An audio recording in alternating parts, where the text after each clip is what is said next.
good, holds good, kick on the way by Conradi, end over end, and it is good! Kyle Conradi hit a 54-yard field goal, and Iowa State leads at 20-19. What's up, everybody, and welcome back into Play the Fight Song College Football Show. This is the Iowa State Fan Perspective. It's April. Happy April Fool's Day. No jokes around here as we are talking straight spring ball. If you're joining us for the first time, like the video, subscribe to the channel. We're bringing you guys Iowa State football content all off season. I'm joined by my usual co-host, my brother Justin, tonight. Justin, the weather sucks here in Iowa, and it's just raining all the time, but I know sunny days are ahead. We do have football to talk about. I'm excited. How are we doing tonight? Doing pretty good after the obviously the state of cycling athletics with where the basketball season ended is not the best right now. But I just got done watching Eli Rashid talking about Dom Orange for 6 minutes, and now I'm ready to go. So good. I'm glad you listened to that because I had that a little bit in the rundown, so I didn't know if you had a chance to listen to that. Coach Sheed, as always, has great things to say. Kind of just get you excited, get you in the mindset of, you know, April's here, but August is coming. We're getting there one closer day at a time. Before we do all that, before we jump into tonight's episode, we are always partnered by our friends at Shop No Rivals. ShopNoRivals.com, the best hats in all of collegiate sports.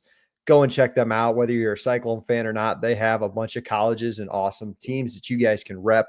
Use the code PTFS at checkout for free shipping. Go to ShopNoRivals.com. We appreciate them as always. Justin, yeah, I think the point of tonight's show, we're going to keep it light. We're going to keep it simple. We're going to keep it positive because the basketball team did let us down a couple of weeks ago, but I'm just here to simply talk football.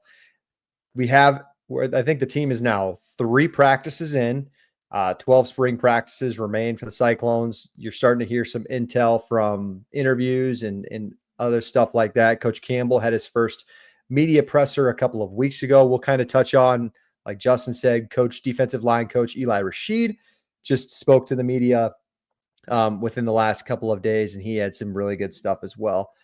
Justin, I think we'll cover a bunch of different news topics. I don't know.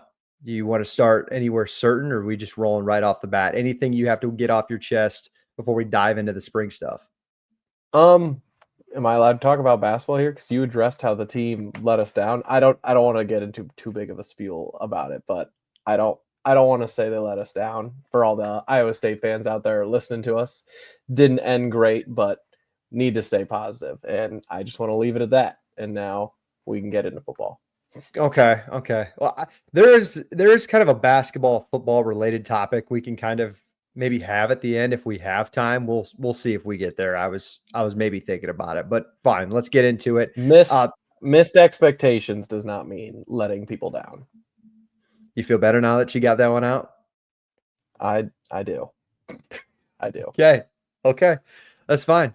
We can Let's put some expectations on the football team in April, shall we? That's what I was kind of thinking. I think that's what we're getting towards. All right. Let's just first start off with Matt Campbell's presser. If you guys didn't have a chance to go see that, go back and check it out.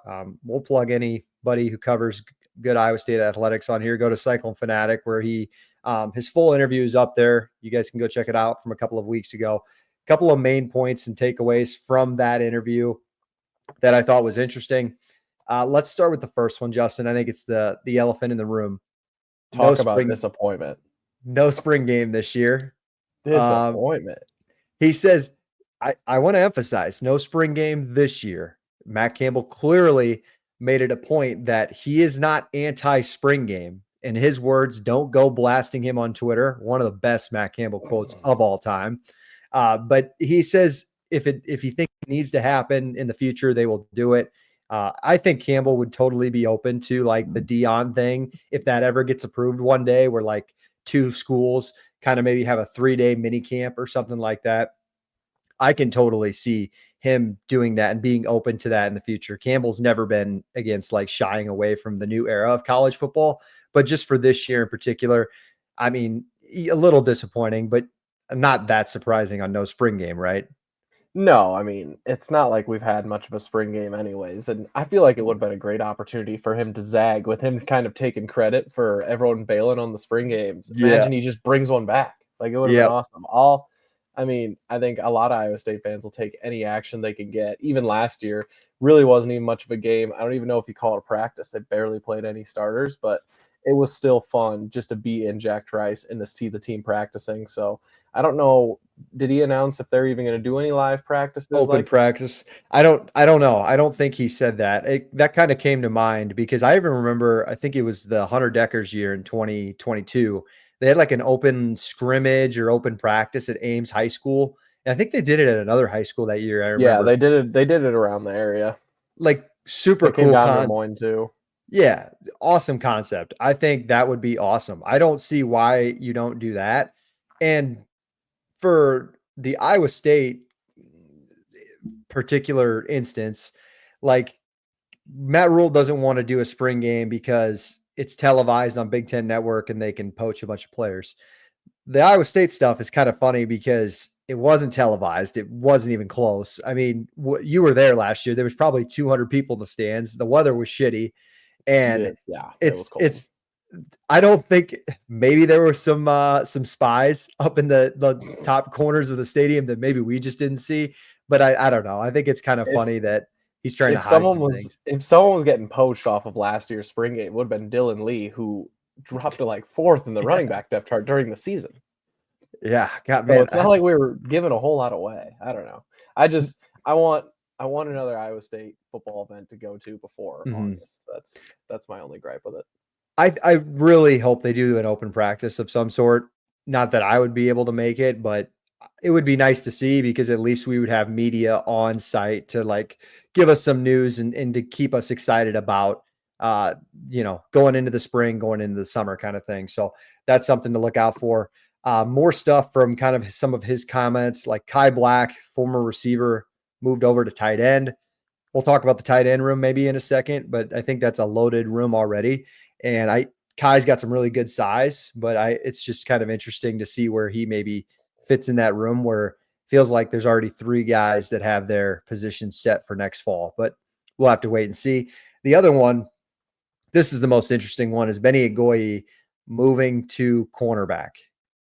I mean, that gets me pretty excited, Justin. Obviously, case in point, Darian Porter, who's going to get picked probably top 2, top 3 rounds in a couple of weeks here. So when you see an athlete like Benny get switched over, I think that's a position. If I had one position on the team where I'm a little skeptical right now, and I don't really have a lot of skepticism with this roster, to be completely honest, it would be corner. So I hope Benny kind of pans out there. What was your first thought or takeaway on hearing that? Yeah, I hate to reiterate what you said, but I'm not sure I have much to add to that. Corner being one of our positions that we lost a lot of production, not just corner, but safety as well. So secondary as a whole lost Yep. probably the most production out of any position group going into next year. And especially after seeing how Darian Porter and his art kind of panned out, similar guy with Benny being a freak athlete, really smart guy, obviously cares about the team and will do whatever he can to get on the field. So seeing him make that transition over is definitely interesting. They said too that he Campbell said that he's played more corner in high school than even Darren did. So I mean, he's some of his best film, if you guys go back and check it out, it actually is in the secondary. So I think he's going to fit in really well there. The Justin, I think you saw this one, and I don't remember where you pointed this out, but right now in April, it seems to us that Connor Moberly is the clear quarterback number 2 right now. Am I wrong in saying that? No, I don't think so. I just saw that I not even sure who was talking about it. I don't know. I saw someone talking about it, just like how good he's looked in practice so far. So that's something that's encouraging, even though he's not the starter right now. Granted, how this year could go, not really sure. Rocco could go down with an injury as well. Pray to God that he doesn't. But it's just good to see flashes now, knowing where the future of the program could be, because it always obviously runs through the quarterback position. And that's another thing too that we're kind of bummed out with no spring game is that's like the one thing I think everybody wants to know is who's quarterback two. And the spring game gives you an opportunity to go watch. Last year was Moberly versus JJ Cole, and it was pretty apparent from everything that I heard. Moberly kind of took that next step over JJ, which is kind of why it led to him transferring. Case in point, Alex Mansky from Algona, the coveted 3-4 star that was a big recruit for Iowa State. He did enroll in the winter. So if there was a spring game, he would be participating. And I think a lot of people would want to see that, kind of see how he has progressed throughout the spring. That's one of those fun things too, because both those guys are obviously Iowa kids. So, Yep. I mean, you're getting a pretty niche amount of the fan base if you're going to the spring game. So obviously they'd be a little more interested having some Iowa guys out there too. I'll let you take the floor. What was the biggest takeaway from Coach Sheed's interview that you saw, at least that kind of stood out to your eyes? Nothing that really surprised me, but I know you touched on it in the notes here, is just how much they plan on playing Big Dom Orange this year. That was like, he was very emphatic that they don't see him coming off the field. And why would he, if he's going to be a guy who we think could be an NFL level talent, which I'm glad they touched on that, because that's what they're focusing on right now, is focusing on that body and conditioning. Because if he's going to be on the field, obviously we know it and other teams are going to know it. So other teams are going to be game planning around him, which I was honestly surprised that Rashid touched on how they might move around and incorporate a little more four-man front this year, which I know they talked about and haven't done it much. Yep. But I honestly think this year having an NFL level D lineman, it's something that we will end up seeing them do, because you need to take a little pressure off of him and give him the chance to be more of a pass rusher, especially with all the unknowns that we have at the other guys with pass rushing. So just seeing them talk about that and thinking about the potential that Big Dom could have this year really got me excited. Very excited. And I to be, particular on what Sheed said, he plans on playing Dom 60 plus snaps at nose tackle. And that's something we need to be specific about, because last year, they moved him to the 5 technique because you saw J.R. Singleton play in the middle, because you were fortunate to have both of those guys at multiple times. And J.R. was really good in the middle. And so they were kind of mixing and matching with Dom on different sides of the line and just kind of seeing where it fits. But it was clear, like in the Iowa game, it stood out more than anything. Like Dom is at his best right in the middle, stuffing up everything. And I think that's where they want to keep him this year. And that's what also she touched on, is the defensive ends, who I think could be, I don't even know if it's could be, will be the most important piece to the defense. Just kind of thinking about it. He talked about Cannon Butler, the UNI transfer. He's enrolled early in the wintertime. He's having a good practice so far. The Malone kid from Tulsa, he, harps on. And granted, like, he's a coach, right? He's not going to speak bad on his players, but he does seem like genuine excitement for those two. One thing I didn't know was the Yale transfer McDonough isn't transferring in until in June. I guess. Yeah, I thought you said end of May. So Yeah. just end of second semester. So he's got to get his Ivy League degree. Kind of don't blame him there. It's kind of what he went there for, right? But he did compare him to Jalen Travis, which I thought was cool, because Jalen didn't transfer in until the summer. And listen, guys, like, he's a grad assistant, or he's a grad transfer. He's a grown ass man. Like, I think he's 24 or something. He's an Ivy League kid. Like, he's going to catch on in fall camp and summertime right away. So I think it's good for like Malone and Butler to have opportunities to really, take that spot. Ike Eziagu's still back. Who am I forgetting? I'm forgetting another defensive end. I'm not. I was going to say Tyler Onyedem for a second, but I completely forgot. No. And now I feel like I'm forgetting the most obvious one. But nonetheless, the other one that she touched on was this Moore kid. He's a freshman that came in. He's 325. They want him to lose weight, which probably that's seems like pretty big mass to be at as a true freshman. But they also talked about Malik's brother, Trey Verdone, and I think they're pretty excited for him. He did, and I thought that was interesting. You hear coaches touch on freshmen a lot, so it really could mean nothing by August, but I don't know. It kind of runs in the family, right? So I think he'll get an opportunity to show his capabilities. I think maybe next year, after some of these transfer defensive ends come in. Because I know Butler's a senior. Obviously, McDonough's a senior. I can't remember if Malone's a senior on the top of my head. But that was Sorry, just no, you're good. I'm just kind of thinking out loud. That was what stood out to my mind. You touched on it, Justin. He talked about, like, somebody asked the question, are we going to see more 4 down front this year? The way he answered it to me kind of seemed like, no, we're going to try some things. We're going to see what can happen this spring, because our offense is going to give us good looks because it's super talented. But he's like, we have the pieces now. I think we're good with going back to what we're really good at. Isn't that what it kind of stood out to you? Yeah, I wouldn't anticipate a big change, just because if they were gonna change the D front like that, they would have by now, or they would have at least showed a little more than they have. And having an NFL level guy in the middle with Dom Orange should only make it easier on the D ends and the rest of the defense. So theoretically, if this defense is ever going to work, it's having a great interior defensive line, and it's when that struggles is when you might need to mix some stuff up.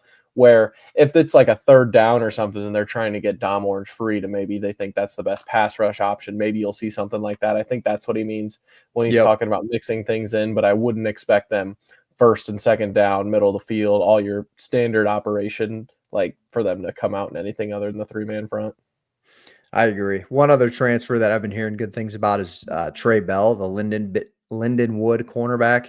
I think he's going to be a guy that probably will start alongside Williams if I had to guess. If I had to guess, those are my 2 guys, but we'll have to wait and see on that. Speaking of which, Justin, we're talking about transfers. Let's talk about the portal, because the portal, it's coming back up. Clearly, I think we're a couple of weeks away, because basketball finishes up here in a week, I want to say, or at least that you can jump in the portal, and then the football spring one opens up. Do you see Iowa State picking up anyone in this portal? They've picked up 6 guys. So I talked about Butler, McDonough, Malone, all defensive ends. They picked up Trey Bell from Lindenwood at cornerback. I'm just having a tough time saying that tonight. And then obviously the 2 big receivers, Chase Sewell and Townsend. So is there something else you want to see Iowa State get? Do you think they're good? Where do you see this kind of going out in the portal? I don't see them going out and getting anybody else, and I think that's a good thing. Unless they're going to go out and get another defensive back, like we said, there's a lot of unknown there, and seeing them move Benny over makes me feel like either they think he's going to succeed there, or they're lacking some depth there and are really needing help at that position. So maybe that's something to keep an eye on. But I think that's a good thing if they're not going to go add anybody, because that's not really what you want to use the spring portal for. The spring portal is usually to address injuries, address glaring mistakes in your roster that you didn't develop in the first portal. So I expect it, kind of like the first one for the most part, to be fairly quiet and uneventful for Iowa State, and I think that is A-okay with me. I 100% agree. And I think the spring window, as a college football fan, I think it's becoming more and more irrelevant, and that's a good thing. I have expressed on our Play the Fight Song live show that there needs to be just one window, and it needs to be in the winter. I think you're exactly right. If you're getting people in the spring, it's because you don't feel comfortable with some of the positions that you're at. Like, we see a lot of different schools maybe pick up another backup quarterback because they're uncertain, or they're really concerned about the defensive line. So like some SEC school goes and picks up maybe a FCS or a D2 guy to try to put a Band-Aid on that position. So like I said, I think I'm definitely good with where Iowa State sits at least in April. Just trying to think on the top of my head. Just I was thinking about too. Think about the linebackers this year. I mean, there are, I think, 6 guys that have played significant snaps, and just I'll try to run through them as fast as I can remember. Brzezina, Goodwin, Barnes, McLaughlin, Bacon, Carson Willich, who tore his Achilles in fall camp last year, and Cooper Ebel. So I believe that's 7. I mean, that's a group right now I would love to hear some intel on where that group stands, because I bet there's just, I mean, you can't play all 7 guys. Like, there's too many, there's not enough spots on that team. It's a question that no one's really asked. Maybe it's a dumb question that I'm asking it, but obviously everyone's asking. It's like, oh, are they going to move to a 4-man front? Rasheed was pretty Yep. adamant they're going to stay at the 3. I wonder if they don't trust the secondary as much, or if they just have too much talent at the linebacker position. If we could see them rolling Mhm. out 4 linebackers That's exactly more what I often thought. than they usually do. I think, I think Goodwin could I don't know if he's like putting on weight or anything, but he kind of looks like a guy that could almost play like a Bo Freiler position, kind of the come up safety where you just kind of hit and fill gaps and pass, uh, playing pass coverage a little bit. He struggled in pass coverage last year, so maybe he's a bad example. But I do feel like that group of 7 kids, like 2 or 3 of them feel like if they just focus on a position, I think they could be maybe that Bo Freiler position. I don't know. But I get what you're saying because I feel comfortable with the defensive line. And like, if you had like a lineup of Berzina, McLaughlin, Willich, and Cooper Ebel at 4 linebackers, I kind of love that little matchup for Iowa State. I really do right now. I think Yeah. all those guys are fast enough to pass protect or get into pass coverage. Yeah, and it's good that they got those reps last year, but obviously those weren't the circumstances that we wanted. So hopefully guys stay more healthy this year. Injuries are usually a pretty unpredictable thing, but when we're as injured as we were last year, hopefully that's not something they're going to have to deal with this year. Yeah. Is there any other? We'll get to kind of our spring ball questions. Is there any position or player that you want to hear about, that you want to hear coach touch on? Obviously we talked about the corners in the secondary with Benny and having Jamison Patton and John Tez Williams kind of the only names returning there that played last year. Hopefully those guys are making some good jumps. Obviously both they were sophomores last year, right? I think Yeah. they were both sophomores, so no really seniors in that group. So looking to those guys to be kind of the leaders of that group and returning is going to be very interesting. Hopefully that's all going well. And also on the offense, I think the tight end group as well Mhm. is something that we've touched on with Burkle and Bramer. Hopefully Bramer's going to make a big jump this year. That's one guy that I've really put a lot of stock in and hoping that really pays off this year. Well, I touched on Kai Black moving to tight end, and I said, well, there's 3 guys right now that I'm assuming are just accustomed to the position and are going to get the spots, like Tyler Moore. You mentioned Burkle and Bramer. Like, I don't know where Kai Black fits into that, but I'm interested to hear it. For me, running back, we're talking about. I've heard great. Let's just say, we've heard great things about the transfer receivers, and there is plenty of receivers on this team, and the tight ends are good too. So where does the running backs come into that? Like, is it just going to be Abu and uh, good God, Carson Hansen? See, it's April. I'm trying to remember who we got all on this roster. Like you mentioned it, Justin. Like, where's Dylan Lee? There's a couple of other guys. The kid from Adele that I can't even remember his name on the top of my head, but he played Flora. well last year. Thank you, Dylan Flora. So, like, He got some good run last year. It was kind of a surprise, especially running through Sama and Hansa as much as we did to see him. I think he was a walk on at the time, yeah, that's what coming I'm saying. in and getting the reps that he did. Like no shortage of depth at the running back position. Hopefully that's something that they're more prepared for this offseason, where I feel like coming into last year we were all really prepared for Sama to just kind of be like or not prepared, but we were kind of thinking Sama was going to be like a workhorse type. Hmm. Which wasn't the case. And it kind of felt like that running back room lacked not consistency, but like chemistry and Yep.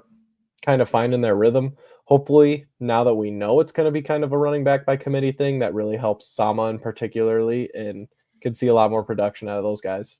Definitely not worried about the offense as much as I thought I was going to be. No, we can get into the receivers another time, but I love that group so much. The running backs is interesting. It's like an NBA role player.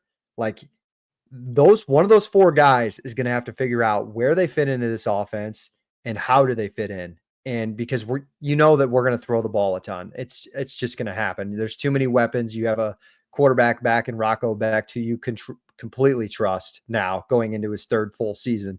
So, like, are you going to have to be a really good pass protector? Are you just going to be out there for pass protection purposes? Are you going to be in, the guy, like, who's the guy we give it to consistently? Probably Hansen, right, on the run game, but a lot of other guys step it up, like you said. So I think anything is up for grabs with that group because nobody to me stood out leaps and bounds above anybody else. I don't know what you thought. I kind of felt like Hansen started to separate himself towards the end of the year there. A little bit, It kind yeah. of depends on the way. It felt like the year before the way our offense ran through Shieldhouse, Sama obviously fit into that play style a lot more. And now blanking. Now with Mauser at the offense coordinator, it seems like the way he likes to call plays and the way he likes to call drives, Hansen seemed a lot more comfortable in the offense last year. I'm very interested to see if that's going to carry over to this year. And I think that also will lend hopefully some more tight end success as well, especially with the depth that we have at those positions. But the way that they talk about Townsend so far and his athletic ability, I'm not as worried as I thought I was going to be, but I do think the wide receivers are going to have a lot of area to show growth. And They're it's going to have not to make just up some something spots. No question. they're not Jalen Noel and Jaden Higgins. And I know we're going to do a little draft preview here towards the end of the month before the NFL draft, but Jaden Noel and Higgins are both going to be second round, maybe early third round picks. Yep. There are very little teams in the country that have that. Let alone Iowa State. Like, that's not just something we're going to be able to replace the production at, like bar for bar with receiver. It's going to have to be a whole offensive thing. So seeing how much production we can get out of the receivers and how quickly those guys can get acclimated to the offense, especially at the beginning of the year when we know the schedule is not going to be easy to start, is going to be a really big thing to pay attention to. Great point. And I think maybe this will be our last conversation before we head out of here. I want to say too about Nolan Higgins. I don't think we really knew they were, day 1, day 2 picks 4 games into the season last year. Like, we knew they could be like all conference guys. Like, they had the ability to be all conference guys, but they were almost at like an all-American level. And I think that's a good thing because we're a little uncertain about a lot of these receivers right now. And I think there was uncertainty. I thought there was some uncertainty with Nolan Higgins in some spots last year. Like, how big of a jump could they have made? Maybe we just get that out of one or two of these guys next year that we didn't expect, like we had with these two, because obviously with Mauser going into year 2, I think these guys can develop talent. Like, I that's one thing I can trust with this Iowa State coaching staff. Yeah, hopefully they just start the year with a 40-yard bomb to Townsend contested where he comes down with it, and then the very next play we'll just throw a touchdown to Bramer or something. I don't know. And we also, one of the big wins of the offseason, besides like keeping guys like Rocco and Dom, is keeping wide receiver coach Noah Pauley, wide receiver coach of the year. You have him around, and I think he's going to develop Sewell, Alston, Green, Townsend. I mean, the list goes on and on. Overby. I love that group. I could talk about those guys all day. I would assume most people know, but like, he did have an interview with the 49ers at their offense coordinator position this offseason, which that's not like an interview where they thought they were actually going to hire him. It's one of those things where they're kind of like testing his knowledge and kind of seeing where he's at along with his coaching journey. But it's definitely something that if we have another good year that we're going to need to watch out for next year and the years to come. Wasn't there a coach? Because Shieldhouse interviewed. He interviewed with the Eagles the year before he left for the Rams. You beat me to my joke, and now he might. Well, probably he'll be an offensive coordinator here in a couple of years. I don't. There's Shieldhouse. Well, he had multiple. He interviewed with the Jags and the Bucks this year, right? Yeah. So I think his time is coming, and look where he started with Iowa State. Very similar to Noah Pauley. So, all right. Good stuff there, Justin. We want to keep these off-season episodes pretty brief, pretty short, but also kind of tune you guys up as we're kind of getting past the basketball season into the off-season. Justin, I think we did this because we need a little tune-up as well. We had a couple of brain farts and just kind of remembering names, but I think there is I've had a chance. Focus has been elsewhere. Yeah. No, I don't blame you. I had a chance to look at Bill Connolly's like SP Plus and some preseason projections for Iowa State. Guys, I don't want to overhype it too much, but this team, I think you guys can be really excited about. And I don't think they're getting the national media love that the 2021 team is getting, which is, I think, a good thing for Iowa State. I think that's when they're at their best. Agreed? Enough said. All right. Good stuff, Justin. We will be back, like Justin already previewed, we're going to be doing something for the NFL draft because we might have the most drafted Cyclones ever in its history. And I think it is something to talk about. Until then, enjoy the rest of your week. My name is Jake. That is Justin. We will be back as always, win or lose, basketball or football. It's always go Cyclones.